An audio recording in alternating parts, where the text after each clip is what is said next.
in Podcast Detroit, recording live. Prepare yourself for a hoppy drive. If you're chilling at home, pop that growler and just kick back for the next 2 hours. It's the end of the week, so here's to the weekend. It's Better on Draft with Rob, Matt, Nick, and Ken. We are live, episode 185, Better on Draft podcast. My name is Ken, and in studio, we have plenty of folk, but no guests today. We're kind of doing a little guest reset, talking a little bit more about the news, the situations, what's going on in the beer world. So starting off with Matt, how you doing today? Ken, it's a day. It is a day. It's one of those hot Fridays. It is. So- My AC got turned on in my apartment today. Okay. It hasn't reached my apartment yet, But AC falls, not rises. So well, the whole broken HVAC unit, it's got to go like up risers. I thought the HVAC would be on your roof. No, the HVAC's in the back of our apartment complex. Oh yeah, they done fucked that up.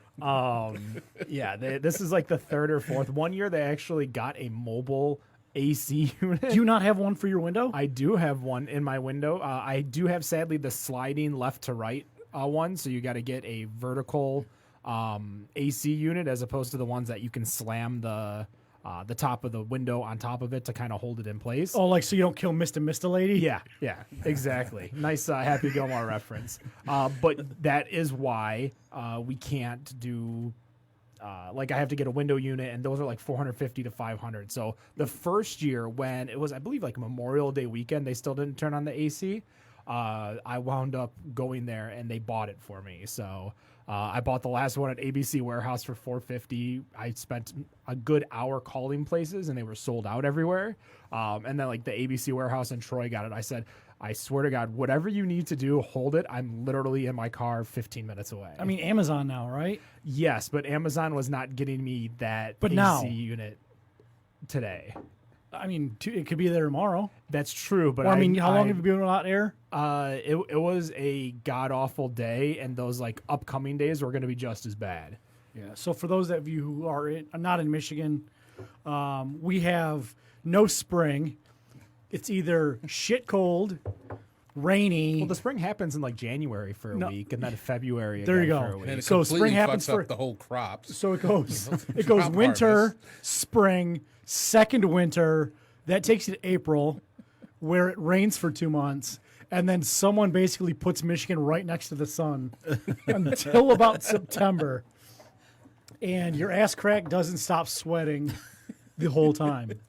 So I think this is the second or third Friday where we've just had swamp ass, just constant. Hey, it's Michigan, you know. So you got your Diet Verners in tow. Yeah, Dive Earners crushed a couple bags of cashews, keeping it going. Rob, what's going on? You know, just a pretty quiet week for me. Wife and kids have been out in Kentucky visiting family out there, so shout out to them and safe drive on the way back, which I think they probably would have started on their way back from all the way to hell out in Paducah. So that's a nice 10-hour drive for 6 of it in just Kentucky alone. God, Kentucky. Yeah. So just pretty much been kind of chilling this whole week, doing a whole bunch of home projects, and getting some stuff done. I'm a little disappointed that I did not homebrew this week. It would have been a perfect week to homebrew with nobody there, and just did not get a chance to do it. So a little bummed about that, and just as it's don't have one of those awe moments. But I miss the hell out of my family, and I'm waiting for them to come back. Aw. What are you drinking over there? So I'm finishing off some blueberry muffin from Great Notion, and also got some of this Knob Creek single barrel Kentucky rye whiskey that is pretty damn tasty. Rocking at 115 proof, delicious whiskey. I believe it's barrel number 6604, which is the Zatouna Liquor barrel over at Zatouna Liquor on Rochester Road, just south of M59 and Rochester Hills. Go check out Jack. You can actually get a bottle of this, but only at Zatouna Liquor.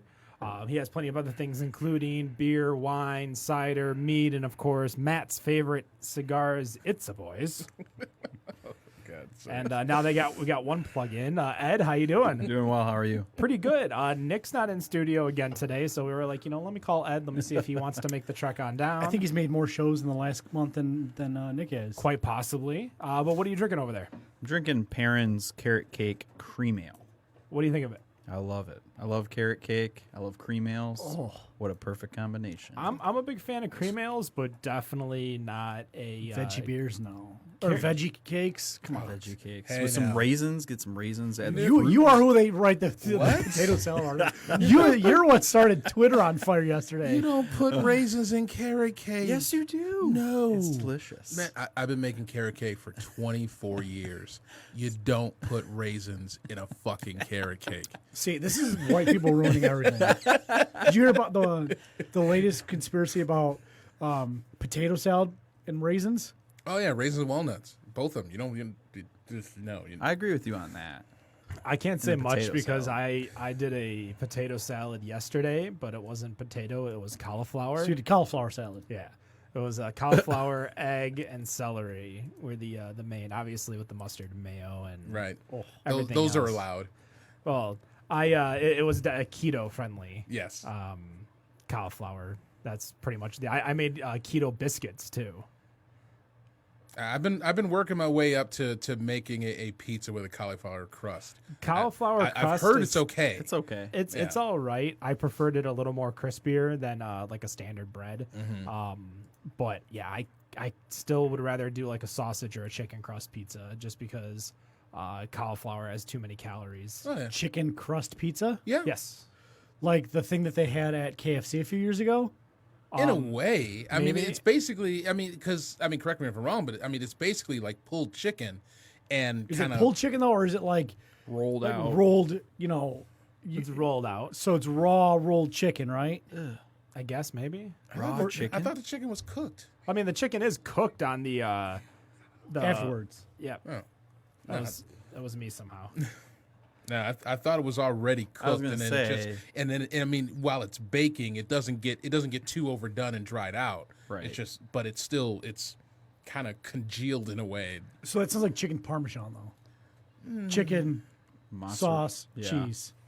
Yeah. Yeah. Yeah, Chicken parm. kind of. Chicken parm pizza. So in the chat, Dan, former host, is saying LOL at Michigan people complaining about summer heat. Obviously, he lives in Phoenix, Arizona. So That's a nice ass heat out there. I don't care what anybody says. Harry Weaver says hello. Sean Anderson says no raisins and carrot cake with a lot of exclamation points. Thank you, Sean. Guys, you guys can be join us every Friday night at 7 p.m. Eastern in Facebook.com/Better on Draft. You can join the conversation. If we have guests, you feel free to ask them questions. So I have the single malt as well, which is really smooth, really delicious, as well as I have some of that beer. By the looks of it, I might have I do have a floaty in my beer, that's for sure. This little guy did not survive as he landed inside In your Mach there. 5? Or, in my Mach 5. So I guess I'm just down to my whiskey then. So with that in mind, one thing that I wanted to talk about a little bit. Oh, good. Okay, I thought that was like liquor that we might have spilled. It's not. It was just a Godfather person. Funko Pop, whatever. So I put out a question a little bit earlier this week to our Facebook group about if I were to offer you a Miller Lite for free or you had to pay for a craft beer, what would be your decision? So let's really quick go around the table. So you can drink whatever you want after, but your choice is Miller Lite for free or you're just going to your craft beer. Free beer. Free beer. Rob? I mean, somebody's just offering me this beer. Yeah, pretend the guy at the bar. I'm the guy at the bar, and I said a round of beers for everyone. I chose a Miller Lite, and they put a pint of Miller Lite right in front of you. I'll take the free beer. Ed? I'm not going to enjoy it, but I'll take the free beer. I take the free beer. I'll take the free beer, too. A lot of people on our group were talking about how they wouldn't take it. And it was like 60-40 in regards to they would just rather pay for the craft We beer. should have made it a poll. I don't like polls that much. They're not very, they don't allow for conversation. Okay. Why couldn't you have done the emoji thing like we do for March Draftness? Again, doesn't allow for conversation, especially because I was able to play a little bit more devil's advocate. So I started adding on. I said, what if it was then a pitcher of beer? Maybe quantity Sure, will sure. get you a little more. I'm like, I'll give you a pitcher of Miller Lite, 60 ounces, Yes. versus you pay for your own craft beer. Pitcher of craft beer again, or just single pint of beer? No, just a pint of beer. Okay. Like a can of M43. So $7 or free $12. Yeah. That's a $20 swing. I'm gonna play econ on that one. And That's not a bad way to look at it. I just treat it like I just played softball. We used to have a softball team that was sponsored by, of all places, Ye Old Saloon over there in Royal Oak. And every time we came back, they would have 4 pitchers of it was either Miller Lite or Bud Light just waiting for us. Sure. It's like, all right, hey, free beer. That was my favorite prize I ever won. Was at the Ye Old Saloon for Quizzo. They gave out flasks. Nice. That's a nice pub trivia win. Yeah, right. Right. $20 or $30 bar tab, or you get flasks to take home. Yeah. people probably still pick the flask. Oh, we didn't get a choice. They just gave us the flasks. Okay, so the pitcher, obviously we're taking the free beer, so we're going to take the free pitcher. Now, this is where I continue to play devil's advocate, see where people go. And then I said, I will give you a free M43, or a free craft beer, but you have to drink this free Miller Lite first. So now you're offering 2 free beers. 2 free For beers. 2 free beers. One's craft, one's Miller Lite. Yeah, but you have to drink the Miller Lite first. What the fuck's wrong with people? I Of course, I you're gonna there do it. there are still people who would rather pay for their craft beer than to drink Miller Now, Lite. have you paid for the craft beer or for the beers? You're paying because I could see some This people is a hypothetical. Well, no, I know, but I could see some people hypothetically saying, "Well, where's the money going? Is it going back to the brewer?" and all the that money stuff? is coming from the guy at the bar who is buying you the beer. Sure, right. So I'm just saying hypothetically. Yeah, we made that clarification in there, and still people were like, "Oh, I'd just rather pay for my craft beer and not have to drink Miller Lite." Or there was some people like, "Oh, because we mentioned Miller Lite specifically, and the reason why is we'll get to it in a second." But I'm like, what if it was Miller High Life or Bud or Genuine PBR, Draft or whatever, MGD, something like that, and still people would, even if I gave them a free craft beer, but you had to drink a Miller Lite first, they would still not drink it. But I saw a few people were like, "Oh, well, if it's PBR, I'll do it." Or Well, that's such a if it's hipster. High No, Life, I'll you don't it. get a choice. No, you don't. That basically that takes away the I'm just saying what I saw. I know, but it takes away from the whole thought is that hey, here's if you did this shit to me, like if you said, all right, I'm going to give you a bomber of drafting table mallow, But first you have to. but I drink- have to drink a Four Loko. No, how about this? Oh, wait, hold on. I know wanna where you're hear- going with that one. I want to hear if he'll do it. Now, damn.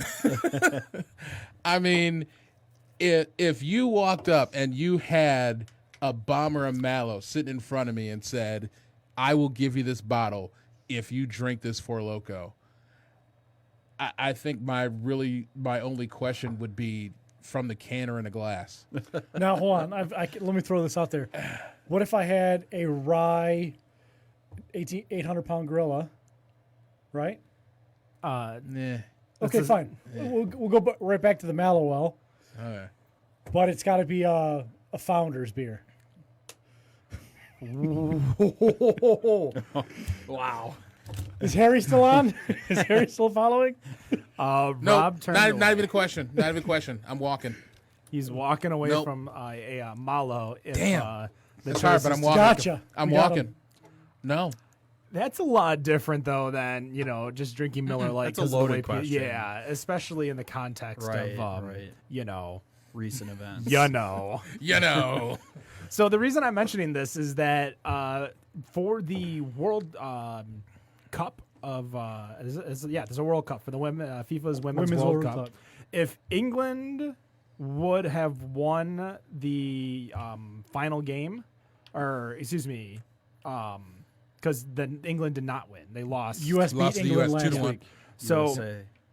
if England was going to win, Budweiser was going to give away 100,000 bottles of Budweiser in England because they are the official team sponsor of the English team. Now, Miller Lite came in and said, all right, well, we'll match it. So 100,000 for Miller Lite for the Team USA. And that's why I was like, 100,000. We saw it with Cleveland, too. Remember when the Browns exactly. had Yeah, the, that was exactly what I was going to the mention. lockers that were going to open. brew lockers. Yeah, the brew lockers. Shout out to the Brew Locker. Good one right there. They were going to open the second that the Browns won a game. Yeah. They won 8, didn't they? I don't think they won 8-8 last But year. they I won their think- first one. 7-8-1. They tied in game one. 7-8-1. Yeah, I'm still So feeling they that still shit. remained locked. But they still remain locked. Okay. But then it was like it was either week 3 or week 4 was when they won their game. But like if they kept Gotcha. opening up, because they opened up a couple weeks in a row. Yeah, so they went 7-8-1. Good call. They tied their first game, and then they actually. I'm bringing up their schedule so right now. who They, did- they who they won. tie, Rob? They won game 3. They Jesus. I just saw who they tied. Christ. Yeah, so they wound up beating the Jets, Yeah, who didn't? the Lions. Yeah. Oh yeah, That deserves a. I mean, if the game was only one play, the Lions would have won. But sadly, Sam Darnold or whatever decided to have the game of his life, have a Matt Flynn style game. hey Darnold. Is it Hey Darnold? Football head. We've got a couple more people in chat. Deb is saying yuck Budweiser.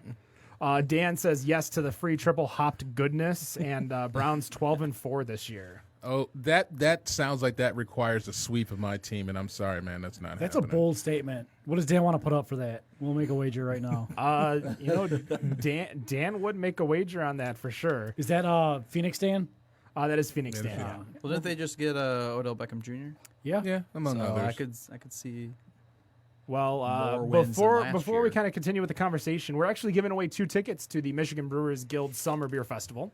You can choose Friday or Saturday for whatever day you want to go if you do win, and you get in with the enthusiasts. So you get in an hour early than everyone else, and you get to try all these special tappings during that time. Trust me, we've all been at enthusiast hours, and it is the best experience you will have at a Brewers Guild Festival. Except going to the UP Beer Fest. I mean, the UP Bear Festival is nice. I had this weird thought of doing like some other like kind of semi contest where if somebody finds me that they will get a free bag of tokens on me, just kind of a Where's Robert. But I figured that might be a little too easy. So we have our winner. We had so many different ways to win. You could have subscribed to us on Spotify, on iTunes. You could have visited Michigan Beer Box's website, which is mibeerbox.com. You could have went to the our Facebook page, the Michigan Beer Box Facebook page, Better on Draft website. You could have checked out one of Ed's blogs. Plenty of ways for you to win. This person actually won simply by visiting Better on Draft on Facebook. From Ann Arbor, Michigan, Kim Whitmore is our winner. We will reach out to you, Kim, to verify and make sure that you are able to go. But obviously, if it's in Ann Arbor and the Beer Fest. Beer Fest is in Ipsy, Ipsy. yeah. Hopefully, you're Congrats. able to go. But we will reach out to you. Congrats on the winner. And yeah, Rob, what's going on in the world of beer? In the brews? In just beer. Yeah, just in beer. And just beer. There's been a couple things that have been going on. I've still been just kind of doing some digging here to try and find some articles. It was kind of a light week of stuff that's been going on. But there was one in particular that had really I'd really gotten some interest in the past day and a half. Is that there was an article with Eastern Market Brewing Company is them planning to do some expansions that are taking place.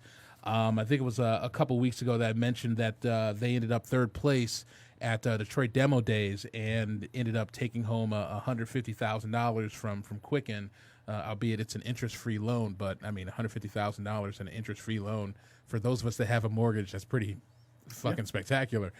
But they basically are planning on doing some expansions and opening a beer-to-go window and opening up hopefully a 1,500 square foot space next door in the building they've already bought. Oh, cool. But one of the big things that I was really curious about was that they had put out a petition drive to basically get signatures to push legislation to change the rules regarding self-distribution. And when I saw this, I was very surprised at how low the amount of barrels that are allowed per year for self-distro, which I guess, I don't know, for looking at the breweries that are out here, it seems low, but I mean, maybe it's I don't know. It just seems like it's just ridiculously low. But Michigan law restricts self-distribution to 1,000 barrels per year for breweries in the state. And companies that exceed that have to, basically do a contract with a licensed distributor.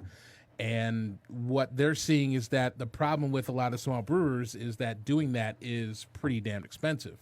And you could have I was looking at a Cranes article, and Cranes was saying that distributors can typically take up to 30% of total sales, which actually I was going to ask you. 30, 35 even. 30, 35. Okay. So Dane, the owner of EMBC, he wants to, in the petition, he's saying that he wants to increase the self-distro amounts to 30,000 barrels. Actually, I had a phone call with him. He's up north right now, so shout out to Dane for taking the time out to talk to me about it today. But he kind of feels like, he wants to shoot for that number. If he could get, 10,000, hell, even 5,000, that would at least be a start. But that he doesn't see that he's going to hit 1,000 barrels this year. But come next year, when he has all of this expansion done and he's got this $40,000 canning machine that he's pushing out all these cans, that it's very easy for him to hit 1,000 barrels next year as far as just self-distribution. And it's 1,000 barrels made and taxed instead of 1,000 barrels distributed. It's 1,000 barrels made, not 1,000 barrels distributed. So at 1,001, you have to, if you want beer outside of the room, you have to have a distributor. That is correct. Now, minus, to be honest, I'm looking at all the brewers themselves that are into distribution and who are over the 1,000, and I see 0 of them don't have any type of distribution footprint currently at the moment. So all of them are currently distributing at the 1,000. Now, that includes, of course, the one that's really, really close to them, which is 990 and Drafting Table. So Drafting Table currently does not, which I believe they actually distro through our friends over at M4CIC. Yep.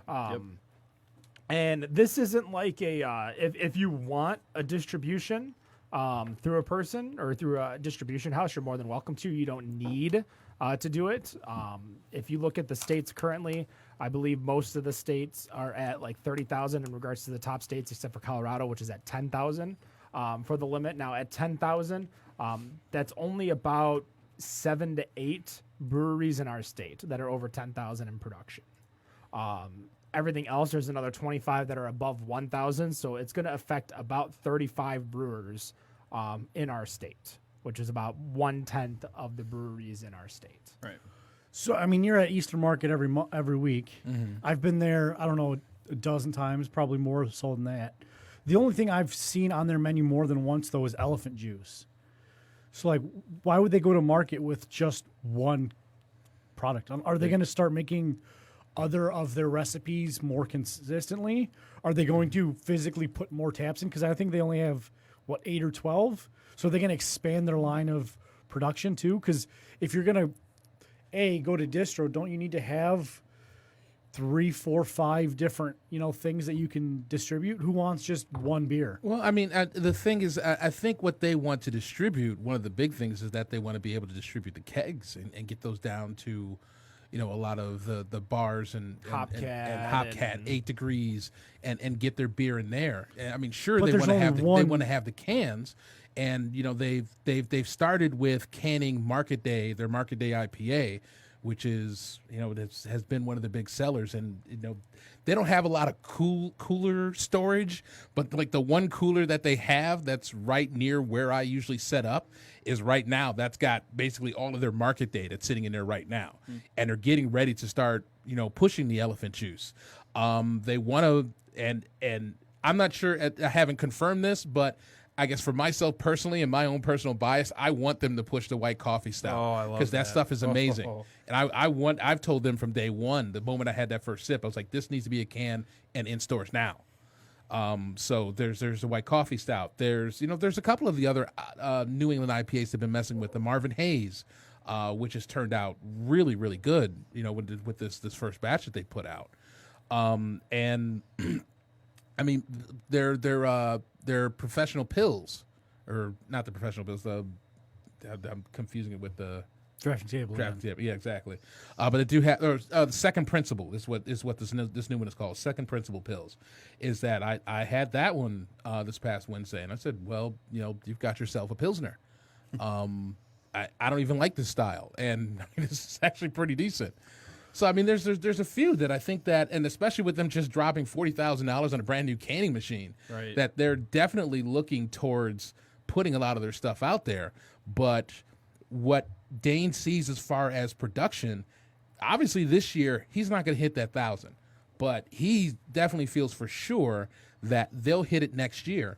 And if they hit that 1,000, it leaves him with two choices. Either he goes to a distributor where it's like most of you guys have said that, like, the moment you sign a contract with a distributor, your ass is in for the devil and you're done. You can't go anywhere else unless they are kind enough to actually let you out of this Or you contract. could write it into your contract. I mean, they Right. might not take you, but Right. So I mean, you're in. So it's either that or he has to go and tell everybody now. It's like, well, we're done. We're not going to distribute. And that sounds like that is basically his feeling, is that if he hits that 1,000, he's not going to distribute from that point. It's just like, sorry guys, you're gonna have to wait to see me until January 1st. There's also a big issue in, like, we talked about it a lot on episode 146 with Liberty Street. Joe came in from Liberty Street because he had a distro deal that he just could not get out of. Period. End of sentence. They closed their distribution facility in the first place in regards to their, not distribution, production facility. With that, there's only so much that you can do, and I think this is trying to get people of the lower stature to be able to reach for something without necessarily having to go somewhere. It'll be interesting to see what the objectives are, because you're going to get into places that maybe distro a little bit more than just beer, for instance, mead or cider, because those don't count towards your beer numbers. Those aren't your barrelage numbers. Or, it would be unfair to them because obviously you barrel a lot less mead that you put on the shelves, like the price points. oh yeah, $1,000 kegs. Oh, yeah, geez. I remember having Cellarman's in our first March draftness and counting how much money it was going to cost us for a keg of Moscow Miel or even pineapple cider. Come on, Russians. But we see this in regards to distribution because beer distribution is down over the last year. Beer distribution's down almost 500,000 barrels. And a lot of it is due to other types of beverages increasing, which is going to affect. And let's bring the big one, Perrin. Perrin's got Clear Coast. So Perrin's the one that's going to be distroing probably the most non-beer from a brewery. In Michigan. In Michigan, yes. Obviously, Sam Adams holds that with Truly. Or Mike's with White Claw. White Claw. Yep. White Claw. Basic.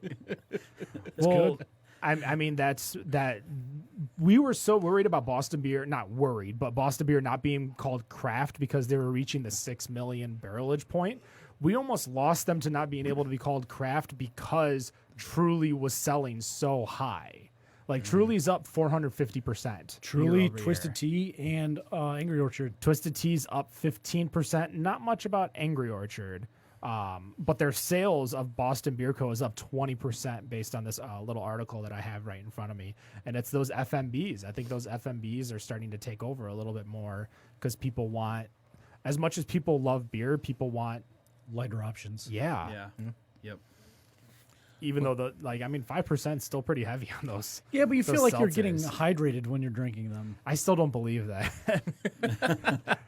my girlfriend drinks like vodka with hard seltzer, and she's like, "Oh, I'm hydrating with it." I'm like, I don't know if that's true or not, but if it works for you, it works for you. You're the one with the hangover in the morning, Right.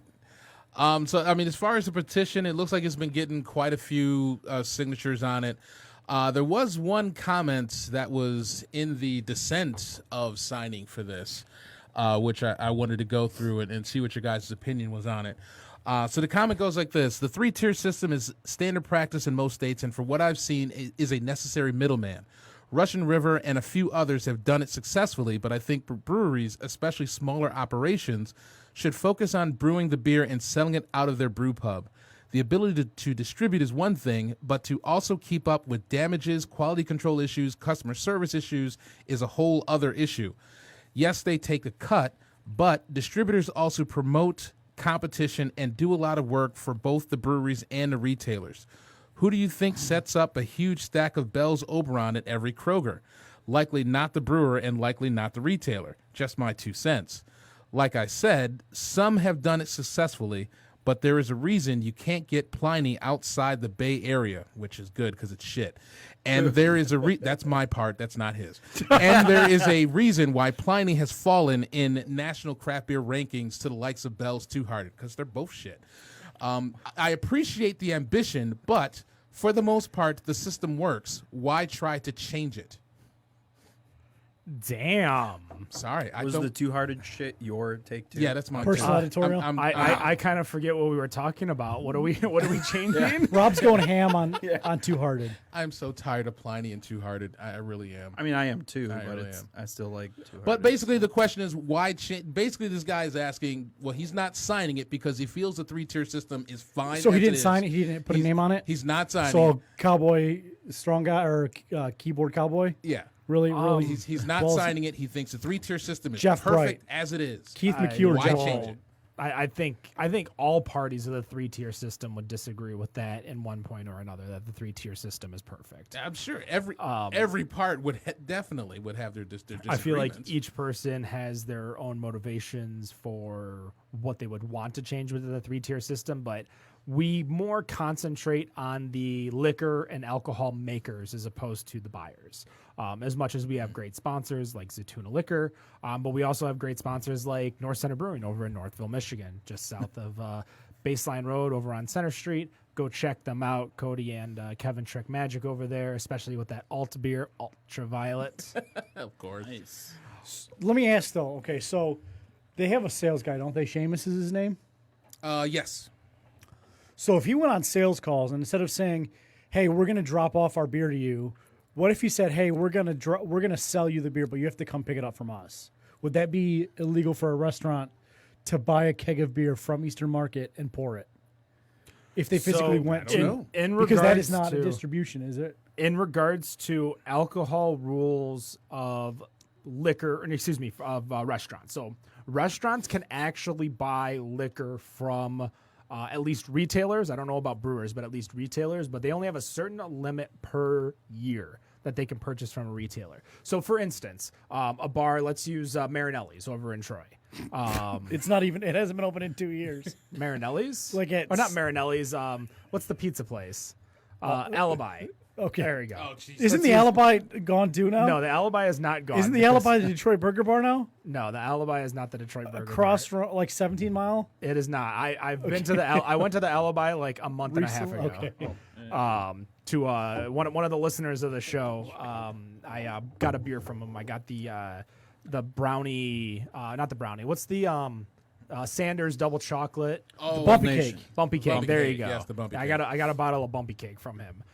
So going back to it, so if the Alibi runs out of say Jägermeister, the Alibi could literally go up to Zatouna Liquor, buy it, and bring it back, and that's not against the law. They don't need any type of special car like you do in distro for breweries because you need to have a company-owned car A license, yes. Licensed, to transport alcohol. to transport alcohol. You don't need that. You just need to show up, buy it, bring it back, but you only have a certain limit, and I'm pretty sure it's on volume, not on dollar amount. Okay. So if you're a bar that's paying attention and you see, say, Ashley has this giant whiskey sale where he's selling it over at Holiday Market Yep. for, the standard prices, and you just show up, you can buy whatever bottle, bring it to your bar, no questions asked. Now, in regards to a keg of beer, I don't think so because I think it's definitely over the volume limit. I mean, it's only 7 cases. True, but we're talking like a dozen bottles max in regards to what a bar can buy from a retail in a year. But would that be? I'm almost confused. Would that be closer to liquor because of the ABV? Because a case of vodka is 12 bottles of vodka. That is what I don't know off the top of my head. Is if it's the volume is based on alcohol consumption versus actual physical volume. So like is a small like 70% or 60% like a pucker Is that less because it's a less proof, or is it the same because it's the same size? So I would imagine it's the same because it's taxed the same as all liquor, just but all beer is taxed at a different rate than liquor is. But I mean, the reason to change is because Michigan's seen an influx in craft breweries. So why force them to choose at 1,000 barrels? I mean, it's only affecting 30 breweries, which isn't even 10% of the actual breweries in the state. Well, I mean, that then kind of goes into the other question is that, how long has it been 1,000 barrels? And two, probably decades. why this seems like something that I feel the guild would have stepped up and lobbied for at this point. Now, this is where a lot of people will go up against the guild because they feel like the guild does not necessarily do enough for them to protect them as brewers.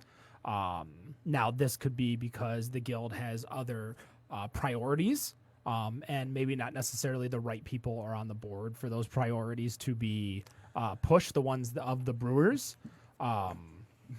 You're on camera, so I know I am, and that's why I'm making the face, because it does kind of seem like, Now that doesn't go against the people who are in there, like Scott Graham, Diana Stanfield, all these people who are part of the guild that work for the guild are doing their part. But I think a lot of people, you got to think the change of the entire industry over the last decade. Just look back at 2009. 2009, the entire industry was completely different. yeah. We were in the, we were still probably in the triple digits and the 100s or so of the brewers themselves. But I could literally, to get a ticket for the Brewers Guild Festival back then, you had to go to a brewery to get the tickets. And you had to find a brewery that had tickets. So you would have to call around if it was getting sold out or close to it. So for the Detroit Festival, you would call Dragon Mead, you would call Coonan, you'd call Rochester Mills. And for a couple of years that I've gone to the fall festival, I would literally call ahead and look, and I've bought tickets at the Mills. I bought tickets at Dragon Mead. So that's different now than buying it online. Now, we aren't privy to, just because we're only allied members of the Brewers Guild, Better on Draft is, I believe Michigan Beer Box is as well. We aren't privy to all of the extra things that happen at the Brewers Guild because a lot of those are closed door sessions. Yeah. Secrets. I don't necessarily say secrets, but as much as that it's not our duty to be in there. Duty. Sure. Duty.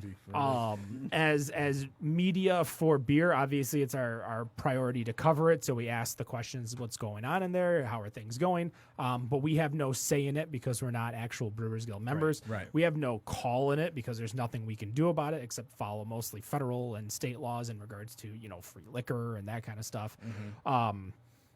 Personally, I think there's just so much that the Brewers Guild can do, but I don't think there is I'm going to be completely honest, a new blood president to be in there.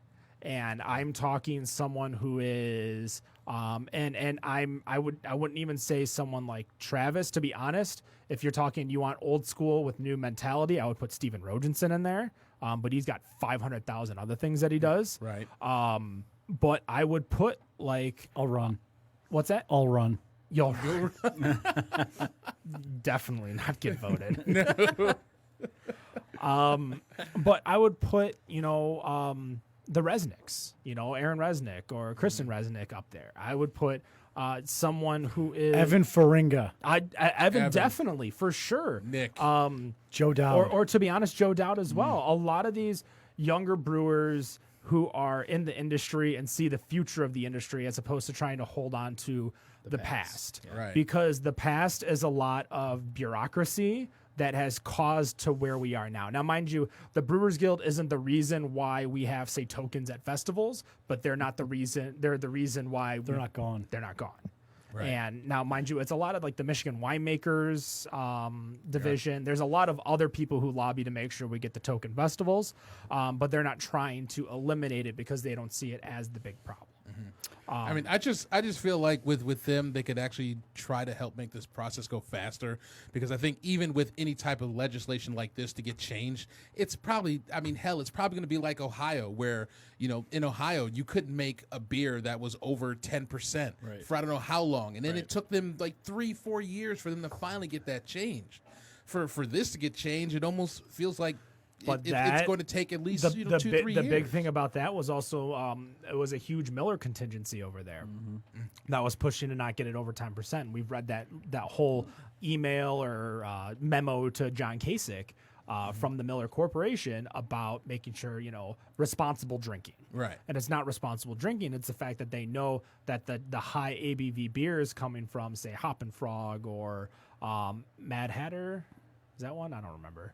Market Garden. Reinheist. Reinheist. I think that's the same Sibling Revelry. That basically is going to be the same situation here because you've got Bell's, that brewery in Grand Rapids. And Detroit.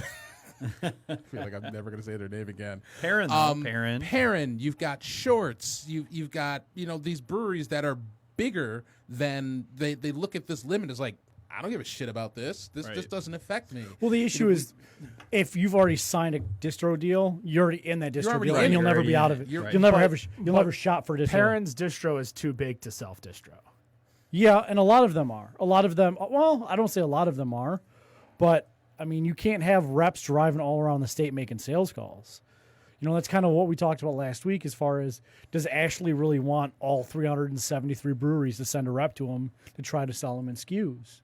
No. Probably not, and that's one of the good things of the 3-tier system. Yeah, but I think a lot of them are more, obviously they're going to be more geared towards the breweries that are closer to themselves. So if you look at the brewery numbers themselves, like Brewery Becker is at 398, Ozone's at 400. If Ozone's wants to go sell to Hopcat East Lansing, I would hopefully think that they don't need to go through. They don't currently. Correct. You can buy Ozones, though, and B-dubs. Yeah, but that's the thing is that Ozones is obviously looking to continuously increase. They don't want to be handcuffed once they reach 1,000, and that's what we're seeing with Eastern Market is that they are about to handcuff themselves the second they hit 1,001. And we could look at bigger breweries who have maybe a little bit more of a distribution that's maybe not necessarily as big. And to be honest, Rockford Brewing maybe would be on that list. What are they at? They're 1,066. Really? They actually went up from 604 to 1,066. Holy shit. Obviously, you have Gonzo's Big Dog, which is no longer, but they went 1,066 as well. Saugatuck East. Yeah, And right. here you go. You know what? This is probably going to be the closest to home that sells the most, that would probably love to get out of distro in regards to forcing. Kunin. Kunin is at 1,200 barrels a year. That just makes it completely worthless to them to have to go through a distributor. And it's just the money they would lose. The money they lose, because you got to think, if they're taking 30%, if they make less barrelage, they can still make more money by selling locally and taking in that money. Right. Now, it all depends on how much they lose in regards to promotion from the distro person. Matt saying no. Used to be me. Nothing. We don't do shit for it. We're just like, hey, do you guys have drip in? Yep. All right, cool. Send it next week. That's it. Like, the thing is also, like, there's only so many hot brands. You can't. I think when I worked for Powers, we had 3,000 SKUs. So just imagine that was 3 and 16. So imagine in the 3 years since I left, the size of the SKUs that have increased. Easily over 50% more. So now I have to worry about 4,500 SKUs, singles, 6-packs, 12-packs, 18-packs, 30-packs, all the way up. And then I have to worry about brewery number and their new thing. Like the thing is, no, I'm using it as like an ABC. Right. But like some new brewery comes in and I have to get one placement, so I put it on one shelf, and then if it sells good, if it sells well, I'll reorder it, or if there's demand, I'll reorder it. But otherwise, I'm just gonna let it run out and then put it in with the next new distro that we have to put somewhere. I'll put it in that same shelf space and it'll be gone. I have nothing to say after that. I mean, you kind of were the one that did it. We're going to take a quick break, actually. It is a little bit after 7:40. Once again, remember, you guys can join us on Facebook.com/BetterOnDraft. We are live. You can join us in the chat. Send us your questions. Yeah, if you guys want to chat with us, talk to us, send us questions, anything like that, feel free to ask. But we'll be right back. Better on Draft Podcast. 1, 2, 3. Someone's been writing in my dream journal. I've just been floating a while.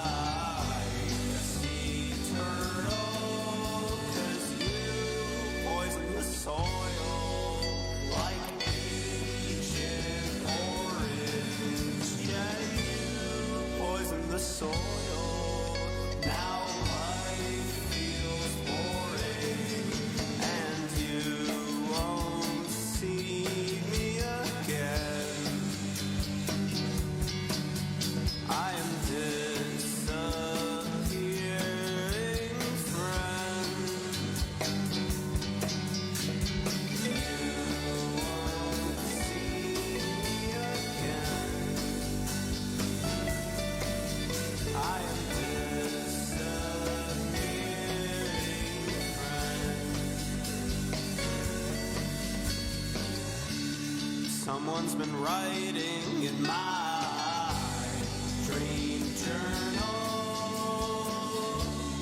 I've just been floating like a sea turtle. 'Cause you poison the soil like Agent Orange. Yeah, you poison the soil.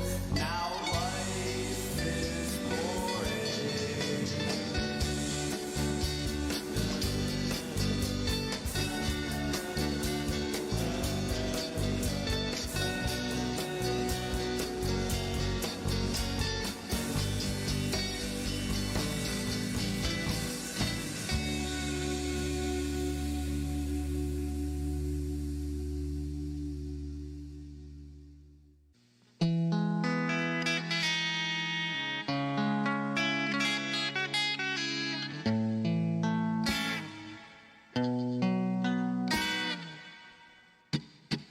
I smoked some marijuana, then I left for Japan. You say, well, do you wanna? Said, I'll do what I can. And one day you'll be writing a novel about time in a cabin studio, all hidden by time. I won't be there, but I'll probably be fine. Probably be fine. Probably be fine. Probably be fine.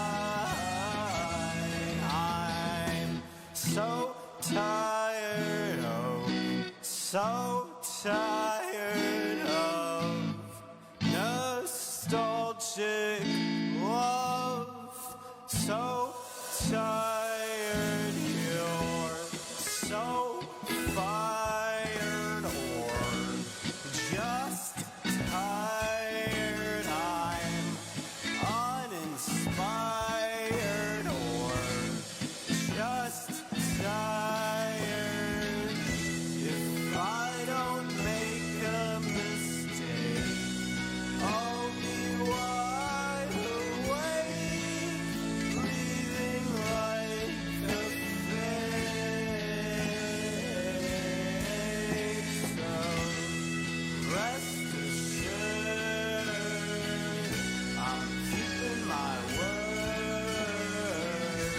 I'm living absurdly.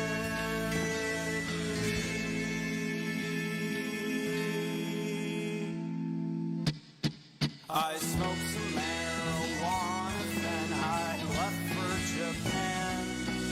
You say, well, do you wanna? Said, I'll do what I can.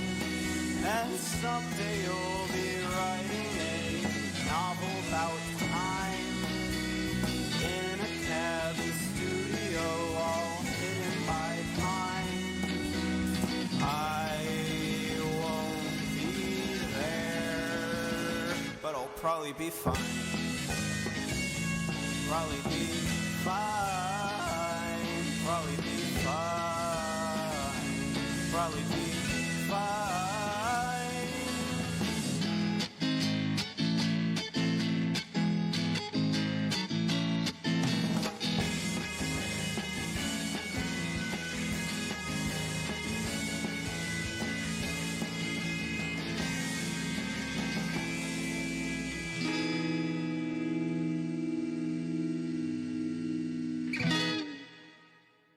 Supposedly, Cousteau and his cronies invented the idea of putting walkie-talkies into the helmet. But we made ours with a special rabbit ear on the top so we could pipe in some music.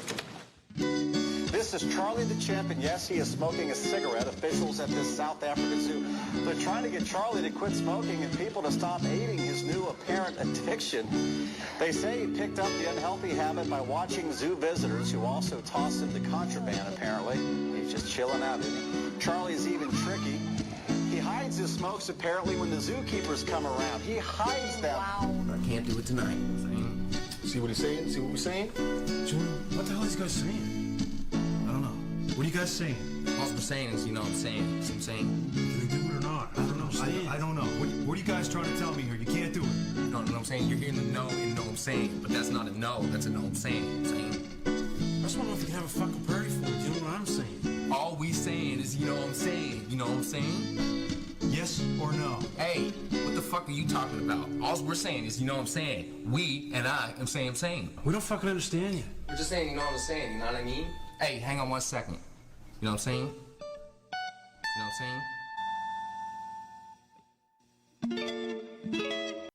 And we are back, episode 185 at our Undraft podcast. That was Legume from the Ferndale set. You can go check them out on YouTube and Facebook, the Ferndale set. That's a bean.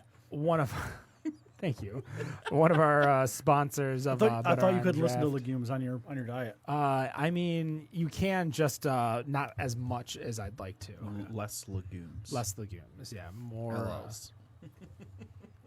I have no idea what's going on. So there we go. This damn laptop and stuff. We have a little fun story that I wanted to start the news section off with a little bit in regards to brewery over in Wisconsin. They're actually doing a yearly 21 and up spelling bee.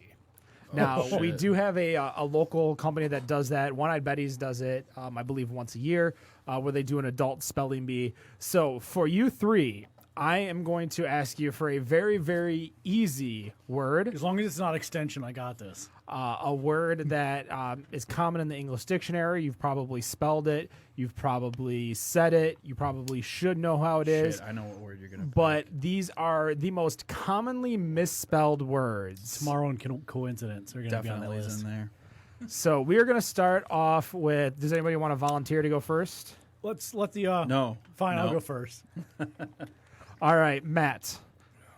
It's gonna be so embarrassing. The first, your first word is going to Do I be. have to say the word, then spell it, then say the word again? No. Do you want I the- just do you need want a. the I just bell need a. to- I Oh, yeah, don't- the bell. I don't need a bell.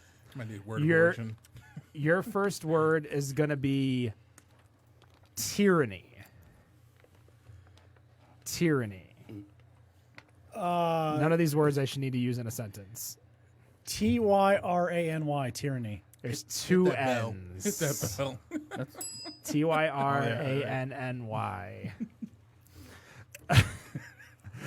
I'm gonna just give this one to Rob and just play right into it. Rob, you ready? Jesus. All right, go. Privilege. Priv- Sorry, it's on the list. Privilege. Privilege. I believe that is Privilege. That is correct. Rob knows his privilege. There's no D in privilege? There is no D in privilege. That's 0 for 2 on me. The only reason, and the only reason I said it right was because every time I type it, I always put a D in that damn D in thing. it, yeah. Yeah, do that all the time. Put a D in it. All right, Ed, you ready for yours? No, but go ahead. You know, there is one in here that I thought would be in here, and it's not, so I'm going to do it. Oh, come on. That's an audible. Come on. I can do whatever the hell I I'm want. I so run this show. audible. You ready? Restaurant. Restaurant. RESTAU. Right. REST. For those of you who are seeing the video, he's actually trying to write it down on the table. Restaurant. Yes. REST. he's correct. You are correct. All correct. right. We're I going had to to, try you know- maybe 2 more rounds with these two, see if we can get one knocked out and one to win. With that, Is Matt out? Or are we going to just Matt is pity? out. Matt Matt is is out. out. Yeah, He Matt is is gone. He is no Okay. longer in this. Wait. Rob has a computer open. I'm Yeah, trying to find he's- fucking beer news. I would Just saying a believe quick the Control T with a little type there. Yeah, a little the, bit. Yeah, the okay. trivia. He wouldn't do it to a fellow former trivia. Oh, host. hell no. No. Absolutely not. All right. Your next word is going to be atheist. Atheist. ATHIEST. Incorrect. Shit, He damn it. comes I before missed the I. ATHEIST. yes. Now for the win, Edward. It's Edwin, but okay. Edwin, Same shit. Ed. Ed. All right. For the win. So if I lose, though, we're back to. yeah, you're back, and Okay. we'll try one more. Your word is medieval. Medieval.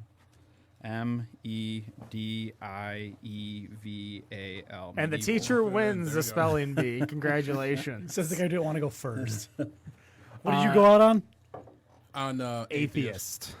Do you want to try atheist for us, Matthew? Because you weren't in the room. ATHEIST. You got it. I'm actually usually pretty good at spelling. And you're not drinking, too. Let's just point that out. Okay. I've got a headache. Oh, shit. It's hot as balls outside, so. It's okay. Well, What other words were on that list? what other words were on this list? We can go through a few of them. How long was the list? I thought it was like 10 words. 100 words. Oh, fuck that. I thought you said 10 words. I can go through a few if you wanted to see. Conscious. CONSCIOUS. What's that? No, I was spelling it, but yeah, sure, whatever. Conscious. CONSCIOUS. Yeah, not conscience. Oh, not conscience. It's conscience. Conscience. How about conscientious? Pass. Ed, you're the reigning better on draft. I already spelling won. bee I'm champion. not. Now, does One-Eyed Betty's make you drink before you spell? No, but it is a team event. Obviously, they do Okay. actual spelling bee words and not words that are easily Misspelled. Dingus? misspelled. Dingus, like DINGUS. AS? Is it DINGAS? Dingass. Dingas. Other words on here: minuscule, occurrence, perseverance, pronunciation, questionnaire, and let's do Definitely like throwing in the double vowel words there. 12th. And the double consonants, too. Yeah. What was that, 12? 12th. You want to take your stab at 12th? TWELTH? Nope. 12? Wait, it sounded like you just 12th. Wait, did you forget the F? Yeah, Yes, you forgot the F. It's not even a PH. 12th. Skip right over it. TH. 12th with a Someone- TH. It's TWELFTH. FTH. Yes, you just spelled it like ludicrous. Wealth. I don't hear an F 12th. in 12th. 12th. There's an F 12th. in there. Okay. There's an F in there. It's a silent F.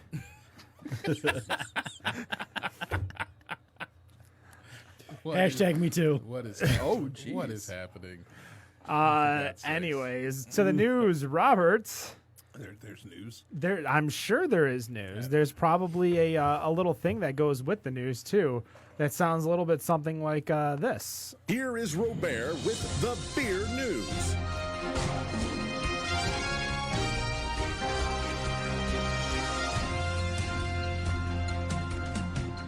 I love the little right at the end too. That's awesome.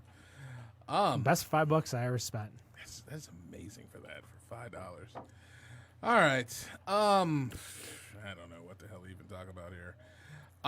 So there was a recently released report by the National Beer Wholesalers Association and the Beer Institute that is apparently making it pretty damn clear that beer is a big business in Michigan. The Beer Service America study found that Michigan's beer industry had an overall economic impact of nearly $10.2 billion in 2018 and supported more than 62,000 jobs at breweries, distributors, retailers, and more. The Michigan beer distributors employ roughly 4,700 people in good-paying jobs with good benefits, and the state distributors have direct impact of more than $830 million on Michigan's economy, which kind of seems to talk very good and light about the distributors have, since we pretty much just talked about a petition that kind of goes against the distributors. Right. But that is that fact that remains with 2018. With kind of these numbers, I mean, these numbers sounding surprising, high, low. Do you think 2019 is going to be any better? And it seems like lately with beer across the board, beer has been down, and it could be just from people who have just stopped drinking, or White Claws. Damn it, you just took my line about Matt, sitting around on the beach drinking White Claws, Being a basic bitch. yeah, So yelling at people. the numbers that we mentioned earlier in the show were from BevNet. BevNet gave us a bunch of information in regards to the fact that the ATB announced, or TTB announced that there were 439,000 fewer barrels sold in the U.S. in 2018 from 2017, but the sales were near the same, meaning that less volume, but the sales were still the same. So That's all beer, right? That That's is macro, all beer. micro. That's all beer. Macro, micro. That does not include FMBs, wine, cider, mead, anything like that. Well, I was gonna say though, like if I were to go buy a 30 rack at the store, that's gonna cost me less if I were to get a 30 rack of craft beer. This is what we were talking about earlier in regards to people buying quality over quantity. Right. And it kind of talks about our whole Miller Lite free thing. But again, free beer. Who turns down free beer? Idiots. CB Yeah, kinda. I mean, you really have to be full of yourself.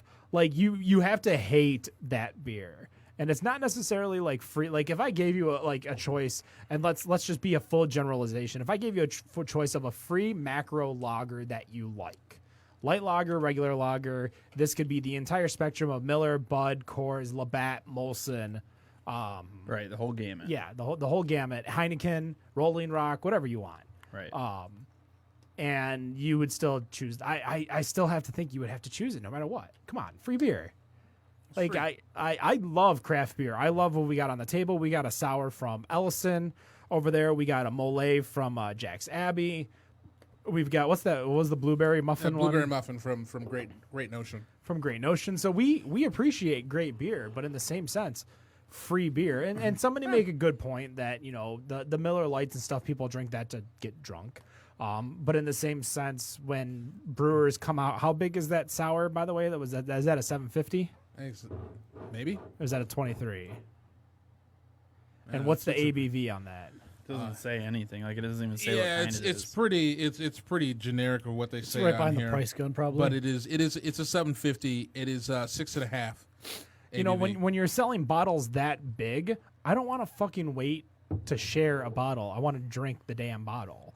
Now, if I am in the full knowledge that I'm going to drink the whole bottle myself, sure, no problem. That means I'm probably not going to drink anything else, whether it's No Rules or, you know, I remember my birthday. I just drank a whole bottle of Big Grizz. One bottle, Big Grizz, I was happy. That's all I needed. Wait a minute, that's a sour. You're drinking a sour. Did anybody not? Wait, but it's not a Goza. It's not a Goza, but he doesn't like sours. There are a few.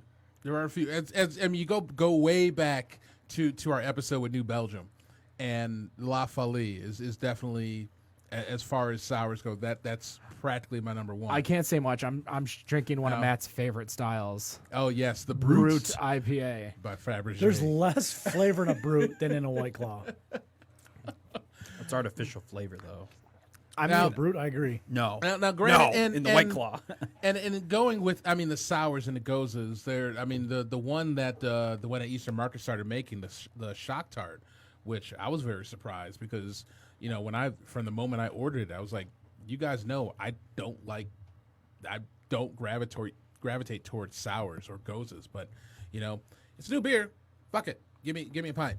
And I was surprised by it. I thought, I was like, hey, this actually could be something I could kind of, you know, if other breweries would make it kind of like this and maybe have their own little spin on it, I was like, I wouldn't have a problem with it. I mean, like 3 Stacks from Ellison. This was, you know, when we went to Winter Beer Fest, and I basically kind of made that pledge, was like, all right, I'm gonna have my 12% like don't give a fuck stouts right at the beginning, like you're not supposed to at the beginning of a beer fest. But at the very end, when I'm done at that, when I'm done with Enthusiast Hour, everything that I'm having from the with Matt Bush. And we are back. Hey! All right, sorry about that, folks. We lost our internet for just a second here. Comcast is obviously not our sponsor. Don't get me started.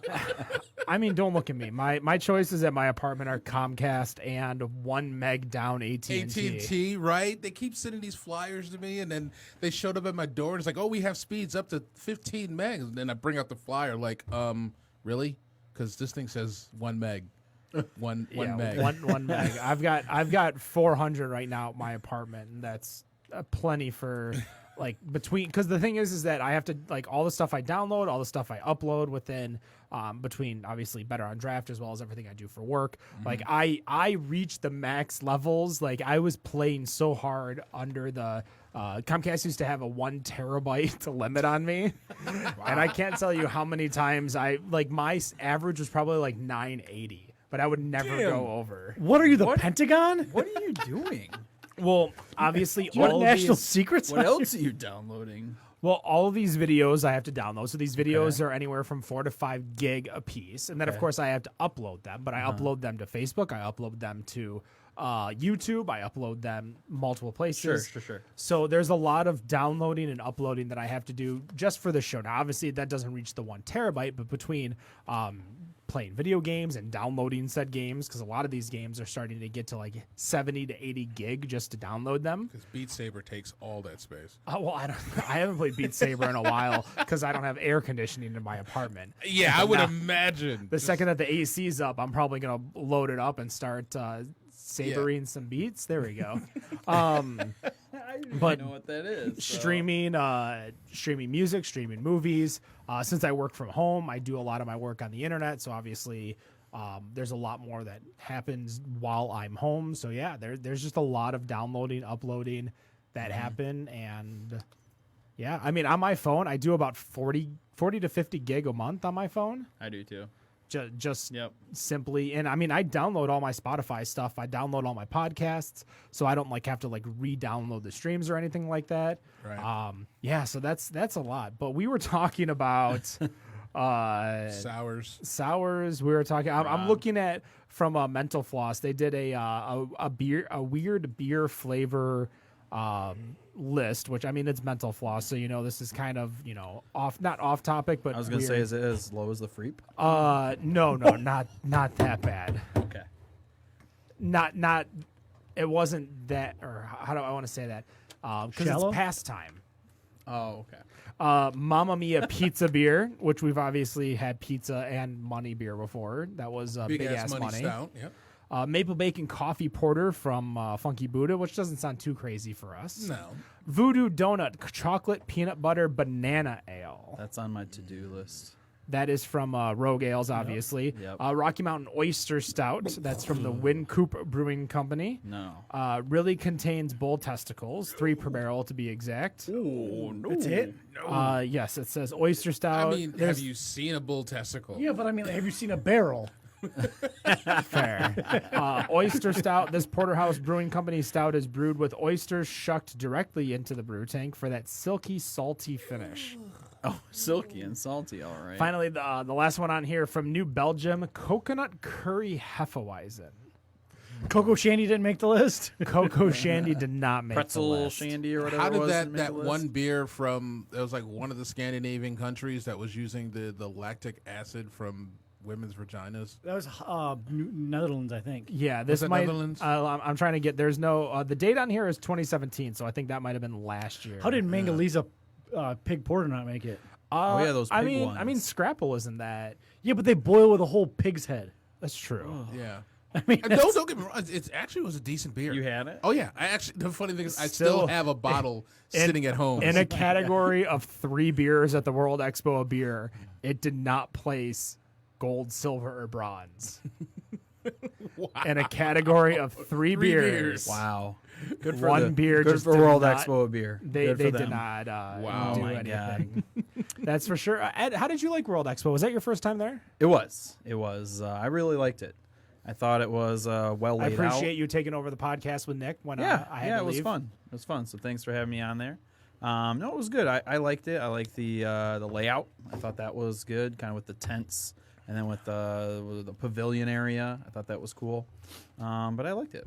It's a very I always refer to it. It's the Budweiser craft drinking person. The person who likes to drink a craft beer but will go to a Budweiser 9 out of 10 times. But they know what Oberon is, they know what All Day is, Two Hearted, and they want to try some new things. Right. You're not catching that Brewers Guild Festival. Now, we actually will be attending the Burning Foot Festival. Really, we will. We will, yes. Oh, okay.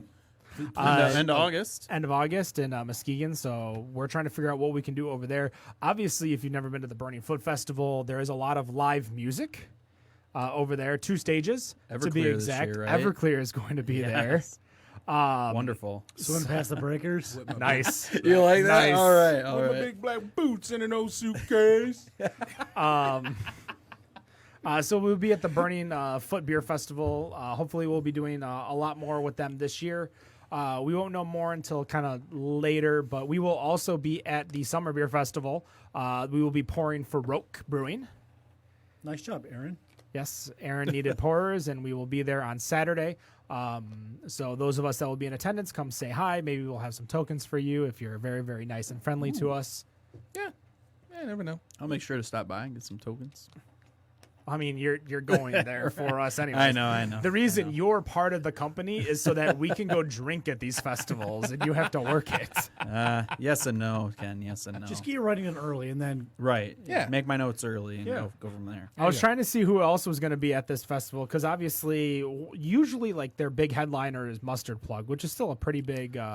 Mustard Plug. what the fuck is Mustard They're a Plug? ska band from Grand Know who the Rapids. fuck Mustard Plug is? How would I know what a mustard plug is? Yeah, that's. Oh, God, get the hell out of St. Clair Shores for a day or two. It's a rock. So there's Get going on- to get out be from under it. there's going to be 80 plus breweries at this festival, It's a good one. and we've got Fucker, even my black ass know who the fuck Mustard Plug is. What the fuck? the ones that I recognize, and sorry to everyone else in there. Obviously, Sponge and Everclear will be Jesus. the main liners on there. We're hitting on Sponge. Because if Sponge comes out with those fucking stripper poles again one more fucking time, Well, just stick with the first two albums. I don't need this party till you drop bullshit where they bring out these two girls with these stripper poles on the damn are they the stage. same girls that started It it? probably is. It's terrible. So let's kind of go into this. What do you guys want at a beer festival? What is the important things that you want? What do you not want? Obviously, one of the big things in Michigan is the token policy. I would love to see that go. But other than that, like, do you guys want to see more whales, the big beers, the crazy beers? Do you want to see more breweries who give you more styles? Like, what is the want? Like, two of my favorite festivals are gone. Which two? The Cask Ale Festival Oh, and yeah. the Belgian Beer Festival over at Ashley's. Both of those are gone. Because? Uh, Why are they gone? they weren't making as much money as they used to. I didn't think the purpose of the Belgian Beer Fest was to make money, though. I mean, I know it's a business, but like I thought the whole But I mean, To celebrate. It's a business. It's a beer festival at a restaurant, and you got a whole bunch of people who just show up, and they pay. They pay whatever to get in. They drink the beer and they're gone. Isn't that a win though for the restaurant? I mean, not if they're no, not because eating the restaurant they restaurant's don't eat food. Oh, I mean, if they're not, I mean, it's basically it's like for us when we're hosting trivia, it doesn't help for as good as we can be and have all these people come in. It doesn't do shit for the place if all they do is play trivia and drink water. Sure. I mean, at least they usually get sodas. Yeah, but that's still not enough. Well, no, especially when you're taking an 8 top for a waitress who's trying to make money. Like that's always the thing that I always mention when we talk about tipping on this show is to be conscious of how long you're at a bar, especially if you're at a bar watching a game or anything like that. 20% is not enough when you're tipping at a bar and you're drinking and you're sitting at this table for Hours. 3 hours, 4 Right. hours, depending on how long the game is or what game you're watching. Be conscious of how long, because I mean, if that waitress, especially because if you're only drinking, you're not ordering food anymore. That waitress could have served food to somebody else, could have served more beer to somebody else, and have made more money. So, I always go under, always make sure 20% or higher, especially when you're there for hours. Shit. Matt, no, you don't agree? I'm usually the bar sitter, not the table sitter. So When you're a bar sitter, that's a little bit different because obviously bartenders get paid a little bit different. For those of you not in the industry, you may not know when you're drinking alcohol at a table, sometimes the server actually has to tip the bartender out. correct. Because the bartender is actually making the drinks or pouring the drinks or creating the drinks or whatever. So be conscious, especially if you stiff a waitress, especially at most bars that have a actual bar and you're sitting at a table, you're actually they're paying you to eat there. As they should. No, I'm kidding. Oh my god! Wow!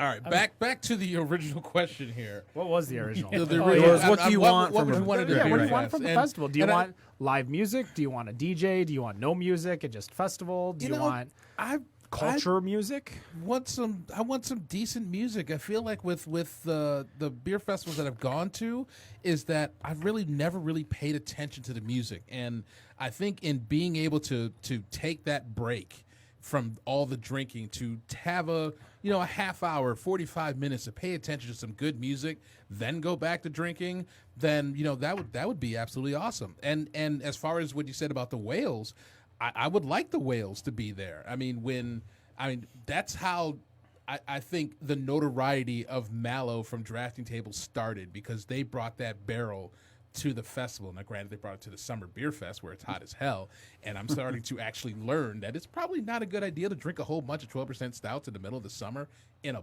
bowl in Ypsilanti where the sun is just baking down on Open us. bowl, right? Yeah. But I fucks with it. I don't care. I'm gonna do it anywhere because I'm hard headed. Just don't even listen to me. But I want those. I think I want to have a chance to get those, and stand in. I'm not much of a big fan of standing in line for. Dan's for still all of those. listening, so don't I know. mention standing in line. I know. I'm not a big fan, because like take Witch's Hat, and there are 68 variations of Night Fury that they have at every festival. That hopefully I'll if I get a chance to try one, great. If not, if they've got like 30 people in line, then I'll go someplace else. An easy way to try all of them? Getting an enthusiast badge. Yep. You know how to get an enthusiast badge? It's only $55. What? So if you go to 3 out of the 4 festivals for $55, you can get in an hour earlier. And for 5 festivals, right? 4. And the UP? 2 falls, UP in Detroit, the IPSY, and the GR Fest. Okay. Yeah, getting in that extra hour makes so much of a difference. Especially if you go 2 days, like if you go back to back. Oh my goodness. Like I went to the Summer Beer Festival both days last year. Went with the group of us on Friday night, and then on Saturday, went back, poured for Ellison? No, I didn't pour for Ellison. I poured for, that was the Fall Fest. I'm talking the Summer Fest last year. I poured for Sellerman's again. That hour gives you so much time, because the first 10 minutes gives you enough time to go through the entire map, and then just the next 45 minutes just plotting your map of going from what beer you want to go. And then by the time everybody else comes, it's like, all right, cool, I've had it. It's good. Maybe I'll go get some more. One thing that would be weird, and I think obviously the band would understand, is that if I'm going and like Everclear's starting to play, like if my beer's gone, I'm going to go listen to the music and walk away and not watch them play and go get more beer. I like seating areas. I think it's important for a place to just have a place to just sit and like camp out. Yeah. It seems like there aren't. Yeah, but then it turns into an episode of Geraldo, and people start throwing chairs and shit. And I don't even. I've never seen that at I think Beer the Fest. Summer Beer Fest is pretty hard on regards to seats. I think the Winter Beer Fest has a lot of those stations, like tables, Right, It's yeah. standing tables. They the do. standing tables. Same with the Winter Beer Fest, the fall and the winter. The summer has a lot of the benches that you. That's can what I sit liked to. at Webb though. They had a bunch of picnic tables. Yep. Whole Hey, area fall- for you to eat. Didn't Right. Fall Beer Fest had Standing tables, yeah. Standing tables, Oh yeah. yeah. They had Where do we play Coob? That was at the UP Beer Festival. Yeah. So Yep, like there was benches there though. There was Yeah. because that was inside the whole park. I think seating area would be good. What about Seating you? would One be thing I good, was gonna say is I go to some smaller fests. I go to not just Michigan Brewers Guild, but like other beer festivals that they have. I kind of go off your point with the whales. You know, when I go to those smaller ones, a lot of them you can buy in Meyer. You can buy those beers in Meyer. So it's like, why the fuck am I gonna waste my time sitting in line for a beer that I can go buy in Meyer or that I've had before? Yeah. You know, so that's why I like to go to the breweries that don't distribute, and I can go see what they have to offer, or the beers that the one-offs that they make for a festival or just for fun, and Right. you can just have it. I mean, You know, I'm surprised that that a lot of people didn't go to Bee Nectar's festival last year. I mean, with the whales that they had, Bringing in Funky bring Buddha. it from- yeah, got it. that this doesn't seem like they didn't get a whole lot, and that was basically kind of their response to the whole, oh, we can't have ciders at the beer fest now, which that's definitely one thing I would like for them to bring back, is to have the ciders back, but obviously we don't see that that's happening anytime soon. Well, it's funny because the breweries can they bring ciders? No. No, so it's just all beer. Yeah. because Okay, I that's thought You know, they could. you know, as I think about it, you know what I realized that was at the Winter Beer Fest this past year was Clear Coast's hard seltzer. Where was it?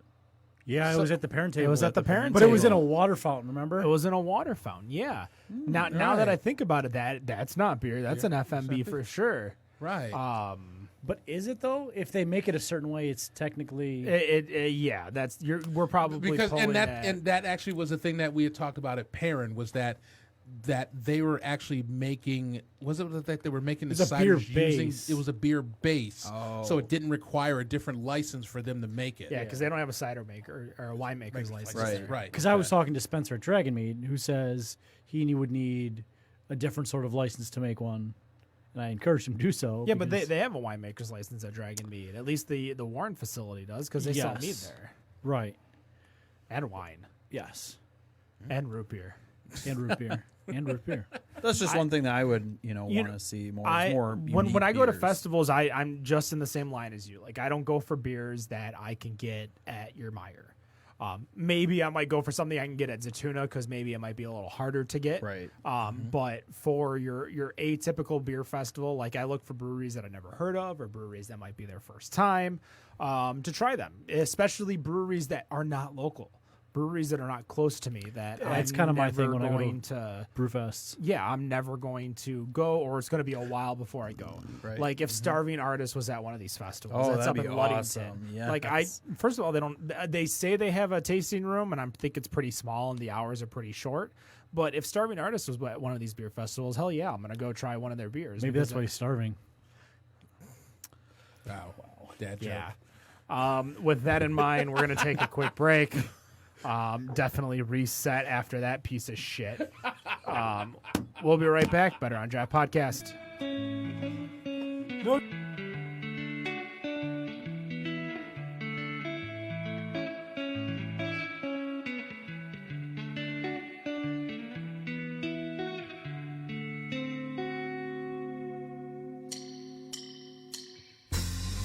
He goes so well after himself. Wake up, honey, socks on, wake up, get up, buddy, shoes on,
And we are back, 185 Better on Draft podcast. Once again, that is Legume from the Ferndale set. And, when we have guests, sometimes it's a lot harder to get to our quote-unquote segment 3. But always segment 3 is 5 questions with Matt Bush. 5 questions with Matt Bush. Before you go, I think we need to come into the studio one day and we need to hit maybe 10 or 12 different drops. Yeah. And you can record it. Oh, I can do that. Yeah, I can do that. Anyways, Matt Bush. So I don't have a whole lot today. We're just gonna play a little game of closest to the pin. Because, Closest to the pin. Would Which you pin? like Is to it the play 7 a pin? game? The 10 pin? Closest to the pin. This would refer to golf. Golf. Closest So- to the CTP. Got it. Are we playing disc golf, ball golf, soccer golf? Ball golf. Foot golf, you mean? Not Foot soccer golf, yeah. Yeah. Foot golf. Golf. So Ball golf is regular golf. Disc golf is disc golf. Foot golf is football golf. No. So- sir. Yeah. okay, so I'm gonna give you a statement. Statement. The answer to all of these statements is a year, and the closest to it gets to dole out a beverage of in the middle, and then we can play what's in the middle. All right, so we got something in the middle. Actually, the cameras are not doing it. So while Matt is doing this, I'm going to get the camera onto the middle part. All right. So the warm up questioner to see who goes first is, in this year, Iron City Beer was the first brand to test market the concept of a tab opening aluminum can. What year did Iron City test market self-opening beer cans? Who would like to go first?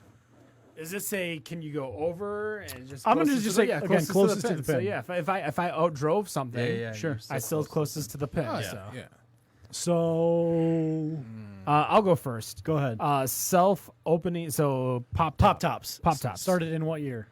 I am going to say 1955. I was gonna go a little earlier. I just for some reason I got this year in my head. I can't get it out, so I'm just stick with it. And I'm gonna go with 1936. So during Prohibition? No, Prohibition ended in 33, I mean, right? Yeah. Well, that and there was still sodas and other drinks being made at the time by breweries. So 1923. Can you win? The answer is 1962. 62. I was 7 years off. So who would you like to have the first sip of? The first sip of the drink. Yes. It's always proper to go to your left. So Ed over here will have the first sip as Matt hopefully doesn't fuck up. He a little bad, bit. just a little I see a little. Mine on will the be How table. much of this do I have to drink? Just have a sip. I guess this is our. Yeah, I mean, you have to have that. This is our mystery beer. So Is this all? Is this beer? this is beer. Is All it of it's one Is beer? this one beer? Yes, Is the question. it is. It all came from the same can. This is one beer. Smells like booty hole. Booty. So I have to drink the whole thing. No, just okay. okay. Again, it's the mystery beer. This is the so mystery beer. So question number one, Ken, since you win, you can get to go first. How many different versions of Guinness are there? How many different versions of Guinness are there? Is drought and extra dry and all that stuff. I just read a stat that there are this many. Drought. It's draft, dude. There are this many different versions of Guinness. You got muted. Oh, I think I muted Matt instead of. There you go. That feels a little bit better now. Okay. I remember I have all the power. I just want you to remember I have the power. So how many different versions of Guinness are there? Correct. I'm going to go with my favorite number, and I'm going to say 12. Rob, you were the next closest. So how many different types of Guinness are there? I was gonna go 16. Rob goes with 16. And I don't get a guess. Ed, you Ed, get a yeah, guess. How Am many? I unmuted? You're unmuted. 8. Rob, you win. There are 19 different types of Guinness. Who would you like to have this? Do you want to have some, or do you want to give it to Ken? Or what about Ed? Ed's he's got his already. own. I'll take it. So Ken, this one goes to you. There's something anyways. barrel aged in there. Barrel aged ass. Trunk. Barrel All right. ass. So I was looking at because obviously I was looking to see what 1936 happened, and in 1936 Jesse Owens wins the 100-meter dash in Berlin, Germany. Fuck you, Hitler. All right. I mean, fair. So the Budweiser Clydesdales weigh up to this many pounds. Rob. I would say, I don't know, 980 pounds. 980 pounds. I think you were next. So Ken. I haven't gone last yet. I think it should But, be okay, fine. Ed. 2,200 pounds. 2,200. 2201. Fuck you. Well, I mean, we can't give this to Ed again. but Well, I can Ken give it to wins. somebody else. Ken wins. What was it? 2,300. Oh my god. Damn. That was good. I was I Well was trying played, to prices figure- right.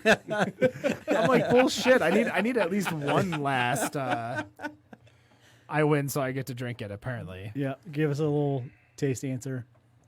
Goodness. Do you get that booty hole in there? yeah, a little booty hole. I told you. All right. Holy shit, a little liquor.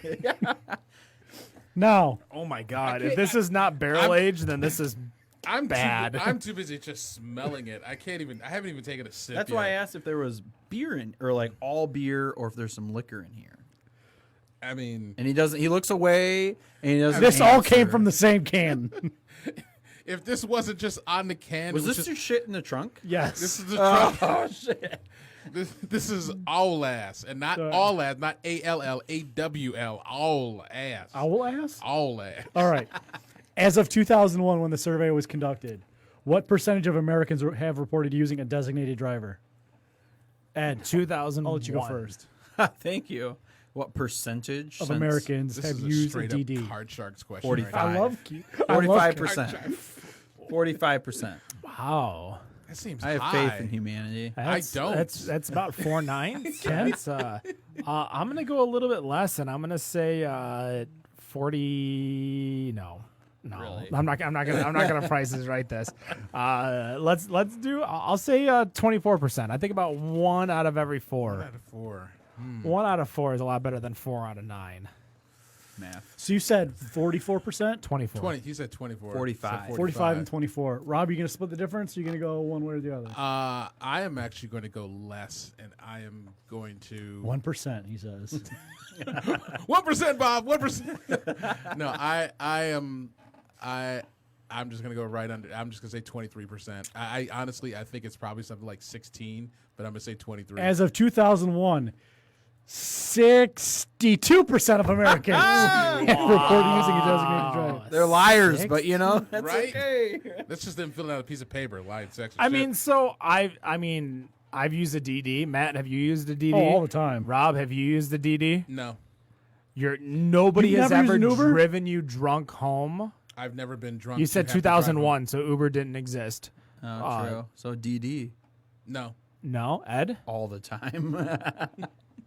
Yeah, like I've definitely, especially if I know I'm not driving, they're my designated drive. Mind you, I used to take people when I was 19, 20, 21. I used to take friends to Canada all the time, and I used to always charge 1 pitcher of beer at the first bar for my DD privileges, and they used to pay tolls back, like to and back, and parking.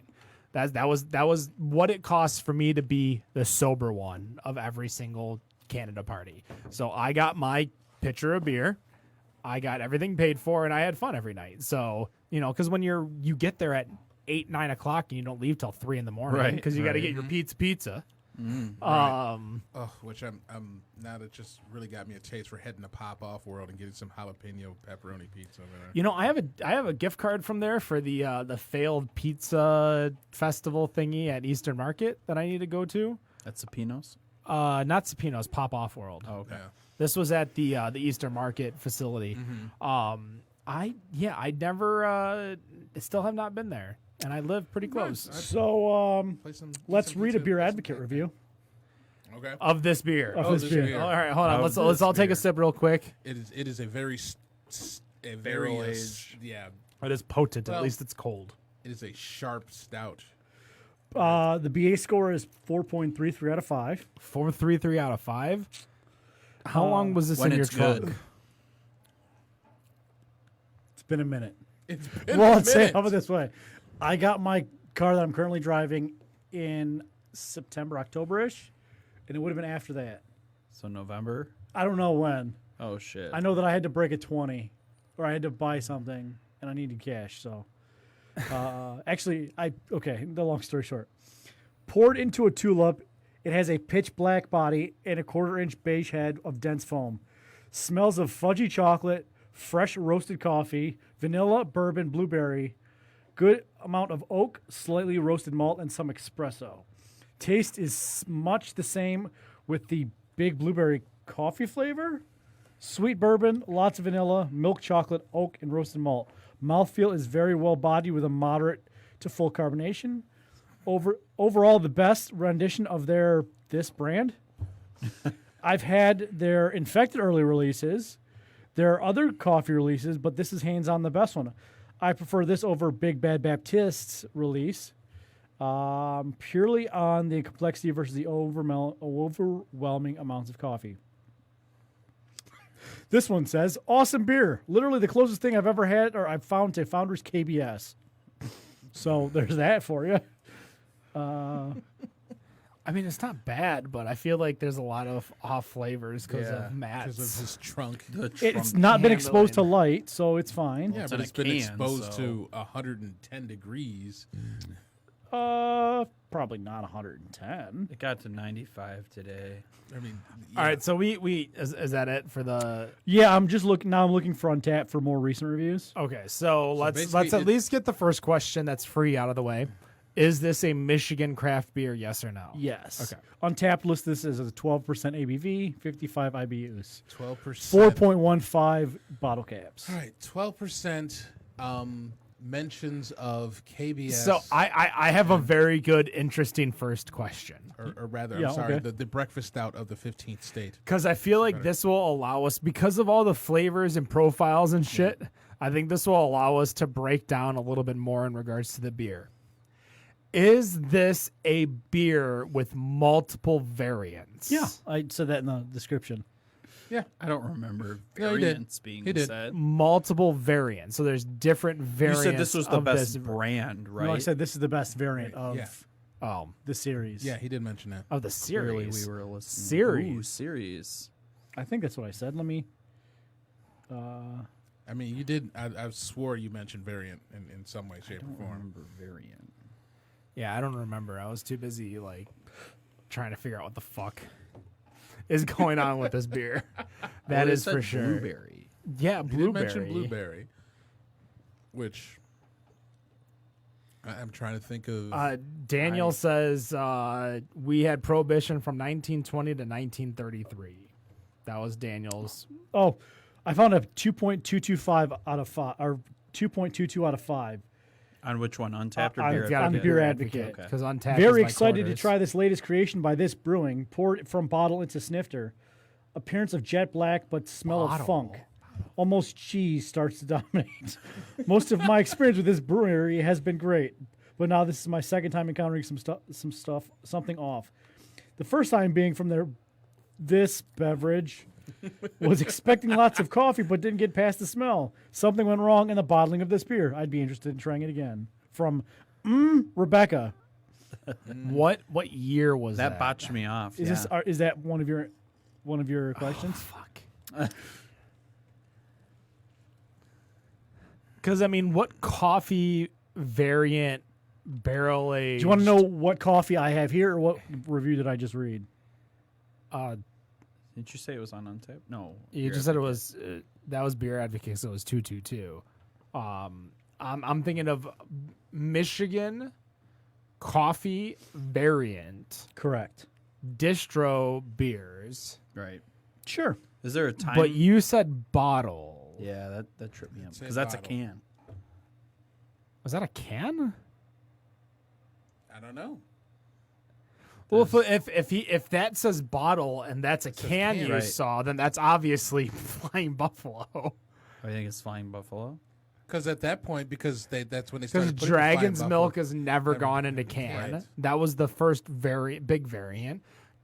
Founders hasn't canned any of their Big big stouts, beers. yeah. Has Rochester Mills gone from bottles to cans? Ooh. I mean, Because the I thought it was majority one of of their the- stuff the is canned. Right. Woodward Avenue. The Lab? No, No, I know what- sorry, yeah, the, no, the I- Woodward coffee Yeah, stout. the Wilbur coffee stuff. Yeah. Or it could be one of the milkshake stout variants. That's where I was going with it. Yeah, that's what one of the milkshakes was, the coffee, the Okay. Woodward coffee. Right. One of the ones in those 12 packs. Yeah, I know what you're Yeah. saying. I'm trying to think of other canned barrel aged Michigan beer. Right. If that's not a can, I'm gonna be so pissed off. By the way, Oh, right, because I'm because you're the one that I is thought it was a diverted. can, but at the same time, I mean, can you fit a bottle we in one could of those? just I mean, ask I think we're down to 2 beers.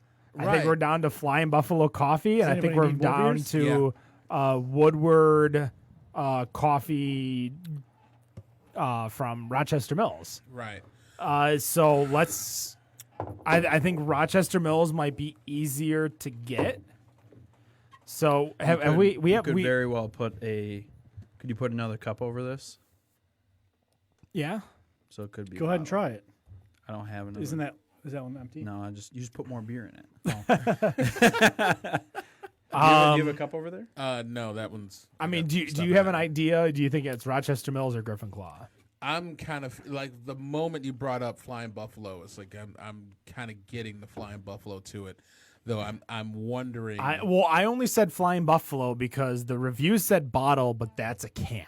right. Right. That is the only reason why I brought up Flying Buffalo. But he didn't give us a date as far as Right. He the did review. not. So I mean, if this review was 2 years back, then yeah, for sure. Has that's- Rochester Mills put anything in bottles though, or is it That all I in- know of. Yes, but not barrel aged. Yeah, not barrel aged. Not like so- this kind of stuff. Right.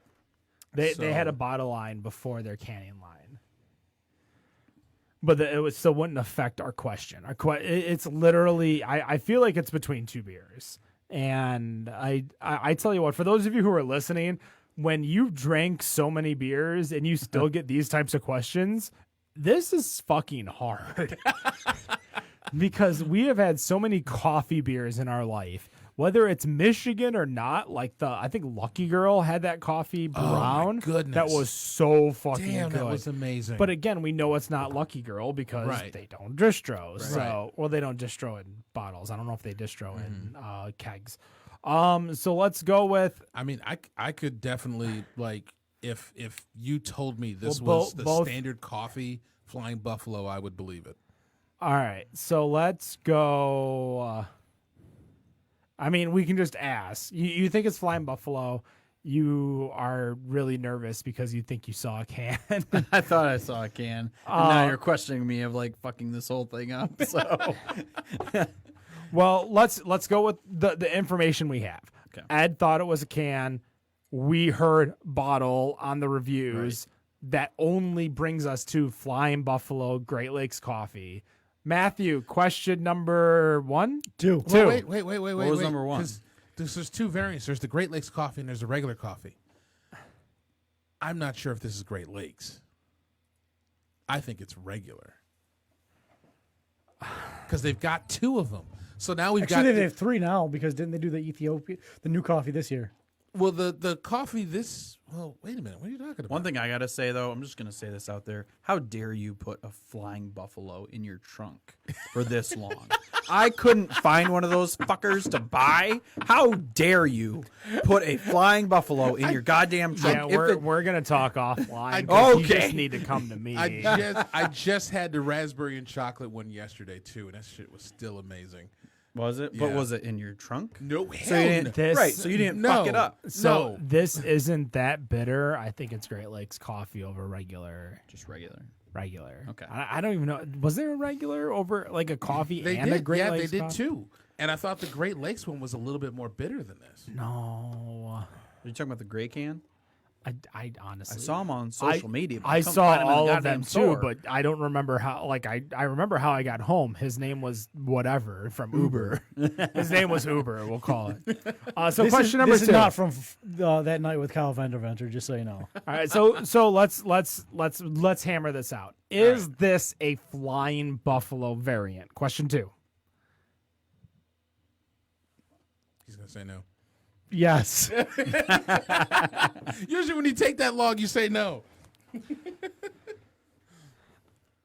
I think it's the Great Lakes version because I don't know any other version. I'm not gonna lie. Your show, your call.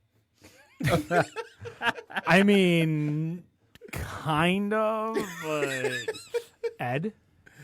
Well, clearly it's not Rochester Mills. So Well, question 2 is established. That is not Established Rochester that. Mills. Well, because I didn't have the opportunity to try any of them because motherfuckers are putting them in their trunk for so long.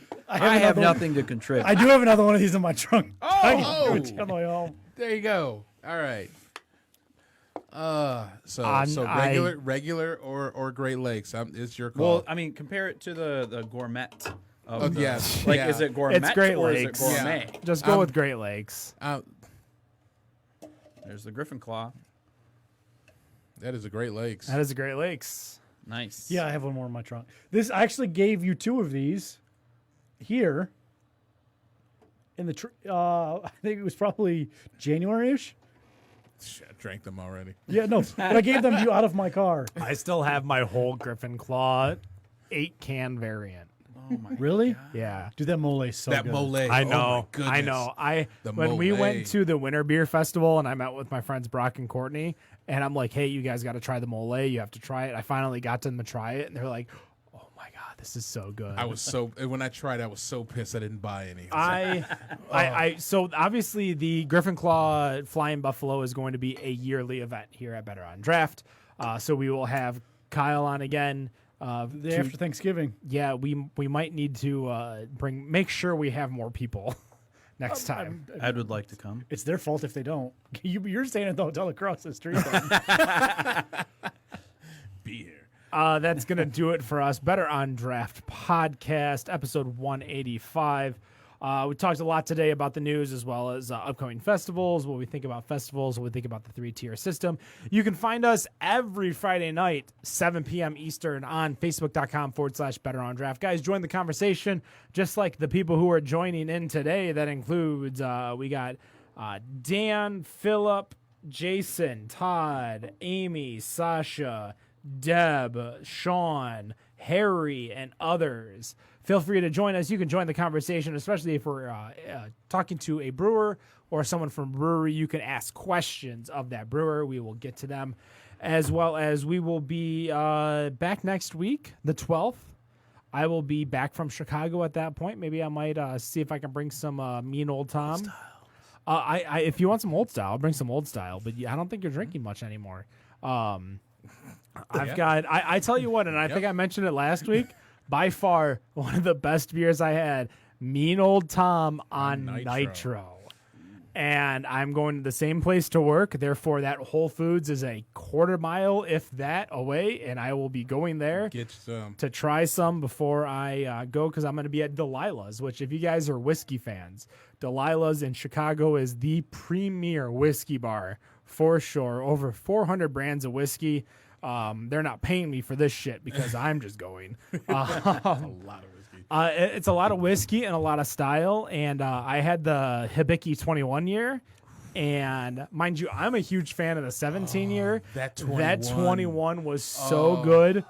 I don't know about you guys. Like, I always factor in cost per ABV per drink and all that stuff.